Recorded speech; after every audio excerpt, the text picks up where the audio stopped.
एक बड़ी खबर जम्मू कश्मीर से सामने आ रही है। आपको बता दें, बारामूला में मिलिटेंटों की सीआरपीएफ नाके पर फायरिंग हुई है। मिलिटेंटों ने कई राउंड फायरिंग की है।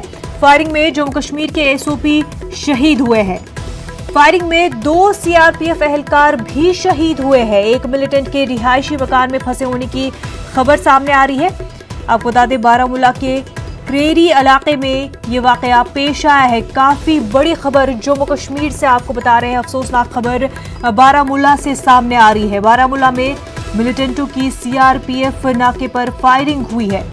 मिलिटेंटों ने कई राउंड फायरिंग की है, जिसमें जम्मू कश्मीर के एसओपी शहीद हुए हैं। साथ ही साथ फायरिंग में 2 सीआरपीएफ एहलकार भी शहीद हुए हैं।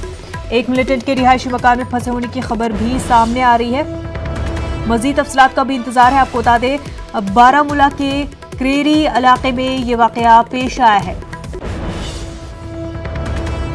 पिछले कुछ अरसे से हम देख रहे हैं कि जम्मू कश्मीर में इस तरह के हमले किए जा रहे हैं, चाहे पॉलिटिकल वर्कर्स पे या फिर फोर्सेस के नाके पर इस तरह के हमले हो रहे हैं। और वहीं इस वक्त जो अहम खबर सामने आ रही है, ये खबर बारामूला से है। बारामूला में मिलिटेंटों की सीआरपीएफ नाके पर फायरिंग की गई है। मिलिटेंटों ने कई राउंड फायरिंग की है, जिसमें जम्मू कश्मीर के एसओपी शहीद हुए हैं और 2 सीआरपीएफ एहलकार भी शहीद हुए हैं। मजीद तफसीलात का भी इंतजार है। आपको अहम अपडेट्स बता रहे हैं। एक मिलिटेंट के रिहायशी मकान में फंसे होने की इतला है, खबर है। बारामूला के क्रेरी इलाके में ये वाकया पेश आया है।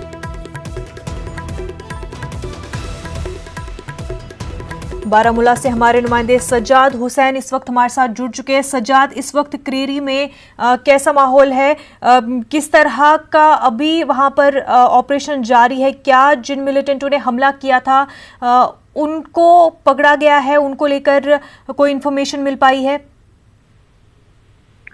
जी मुनज़्ज़ा, मैं आपको बता दूं कि अभी जो हालात हैं वहाँ पे सिक्योरिटी फोर्सेस ने पूरे इलाके को घेरे में ले लिया है और मजीद सिक्योरिटी जो है आर्मी, पुलिस और सीआरपीएफ इस इलाके की तरफ रवाना हो गई है। पूरा इलाका अभी कॉर्डन में है। सर्च ऑपरेशन जारी है। मिलिटेंटों की तलाश जारी है जिन मिलिटेंट ने हमला किया था।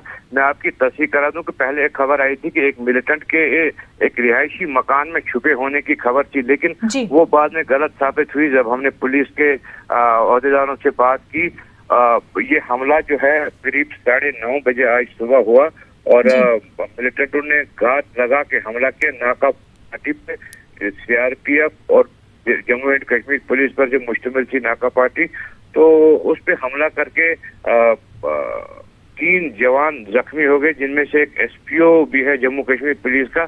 उन्हें पहुंचा गया था। इस हमले में मारे गए। जी मुनज़्ज़ा, 3 जवान जो है इस हमले में शहीद हुए हैं। इसके अलावा क्या जख्मी भी हुए हैं? क्या कोई और कैजुअलिटीज भी है इस पूरे हमले में? नहीं, इतलात के मुताबिक अभी तक यही 3 जवान जो हैं जख्मी हुए थे। फायरिंग हुई थी इस नाके पर पे। कहा जा रहा है कि 2 फायरिंग हुई थी, 2 साइड से फायरिंग हुई थी। यहाँ पे रिहायशी इलाका भी है और रिहायशी इलाके के पीछे काफी वसी जो है मेवा बागात हैं। उनमें उनसे हो सकता है आए हैं मिलिटेंट और फायरिंग करके उसी रास्ते से भाग गए हैं और इनकी पकड़ पकड़ के पूरा इलाका जो है क्रेरी का इलाका इस वसी इलाके को कॉर्डन में लिया गया है। अभी सजाद, रेजिडेंशियल एरिया है, तो क्या कुछ पता चल पाया है कि किस तरह से यह हमला हुआ? क्या कोई आई विटनेस जिनसे पता चल पाई हो कि किस तरह से यह हमला किया गया है? आई विटनेस से अभी तो बात हमारी नहीं हुई। उधर किसी को जाने नहीं दिया जा रहा है। तक जो है मीडिया के लोग हैं उधर जाने की ताक में है, लेकिन वहाँ जाने नहीं दिया जा रहा है। तमाम पुलिस के अहदेदार से हमारी बात हुई। उनका कहना था कि हो सकता है कि मेवा बागात ये मिलिटेंट आए होंगे और छुप कर इस नाका फायरिंग की होगी।